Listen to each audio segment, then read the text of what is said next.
He looked right at me, across my mother's grave, and called me Bumblebee, a name no one in this world should have known. No one, except the father. My name is Claire Morgan.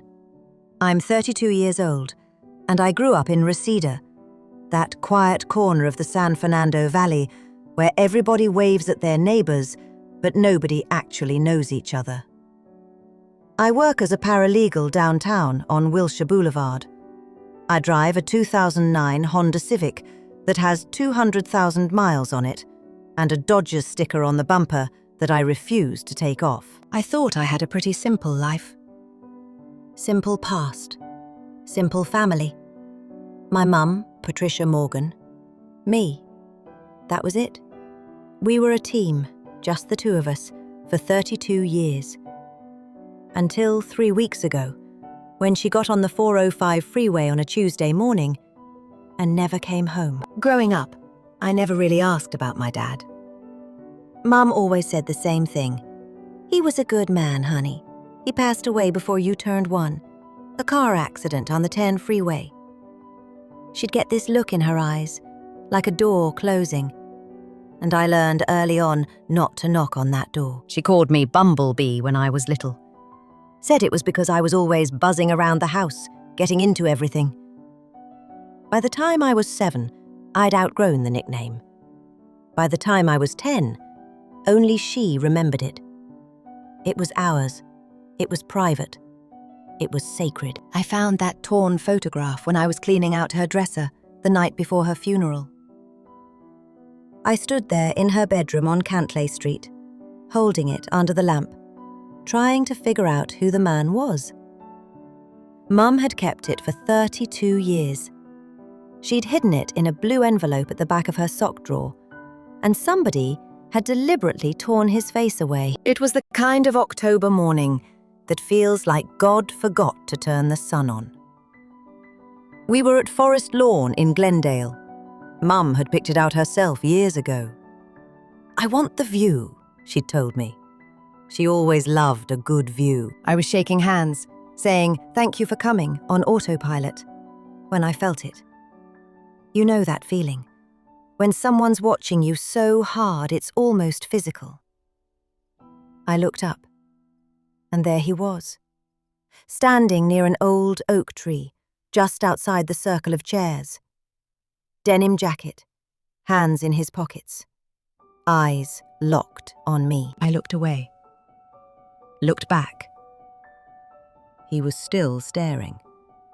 And then, as if it was the most natural thing in the world, he mouthed 2 words. Just 2 words. And my knees almost gave out. Hey, Bumblebee! My blood went cold.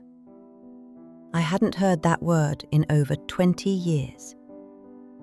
I spun around to ask my Aunt Linda who that man was, and when I turned back, he was gone. I spent the next 3 days barely sleeping. I was convinced I'd imagined it. Grief does things to your mind, right? But I couldn't shake it.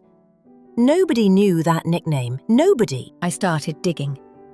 I pulled Mum's old address book from the closet, a little green thing with a broken clasp. I searched every social media platform I could think of.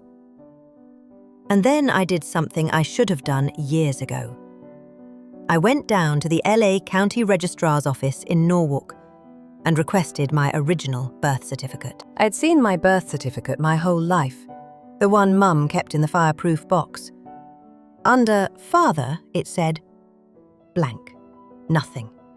Like I'd appeared out of thin air. But the original, the real one, Thomas Allen Birch. My father's name was Thomas Allen Birch, and he was listed as alive and residing in Burbank, California. The year my mother filed that document, I was 3 months old. Not even close to dead. I found him through the white pages. Old school, I know. Thomas Birch, Burbank. I sat outside his house on Magnolia Boulevard for 45 minutes before I worked up the nerve to knock. He opened the door and just looked at me. Like he'd been waiting, like he'd been waiting for 32 years. We went to Bob's Big Boy down the street. I ordered coffee I didn't drink. He ordered pie he didn't touch. And he told me the truth. He and my mother had met in 1990. They were young, in love. I came along and they were, his words, the happiest we'd ever been. But Thomas had a problem. Gambling. Debt.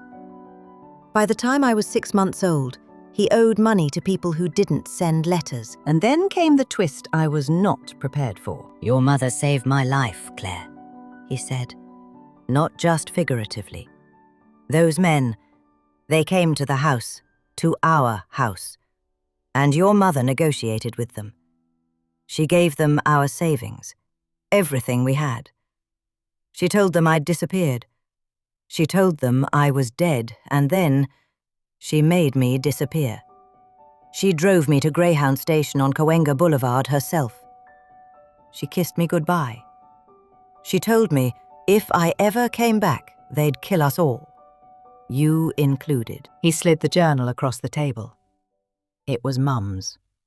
He'd received it in the mail 3 days before she died. No note, just the journal.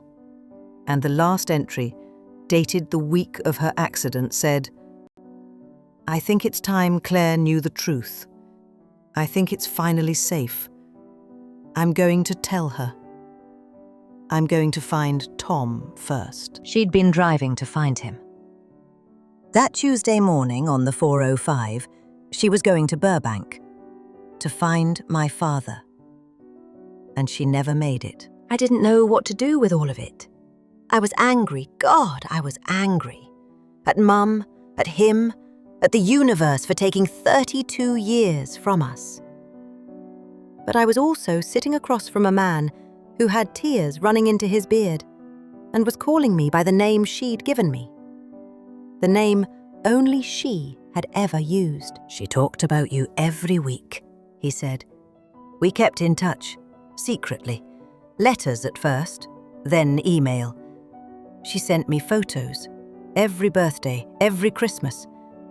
She sent me a photo of you in your cap and gown from Cal State Northridge. She was so proud of you, Claire. You were everything to her." I lost it then, right there in that diner booth, ugly crying into a paper napkin while a busboy pretended not to notice. She'd spent 32 years loving 2 people who couldn't be in the same room, carrying that weight alone, and she'd never once let me see her buckle under it. We went to Griffith Park the next Sunday. His idea. He said Mum had told him it was my favourite place. She was right, of course. She was always right about the things that mattered. He had his half of the photo.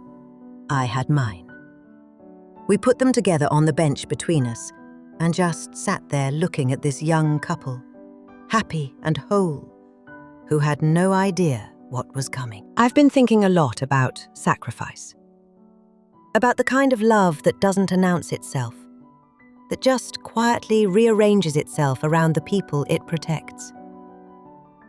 My mother spent her whole life making sure I was safe, making sure he was safe. And she never once asked for a thank you.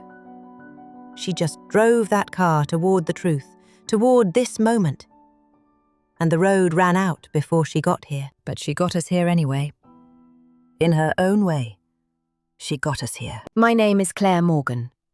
I'm 32 years old, and for the first time in my life, I know exactly who I am and where I come from. Like/share/subscribe. If this story moved you, if it made you think about the people in your life who love you quietly, without asking for anything in return, please hit that like button. Share this with someone you love, and subscribe so you never miss another story like this one. Think that was unbelievable? Click the video on your screen right now, because the next story is even more shocking. You're not going to want to miss it.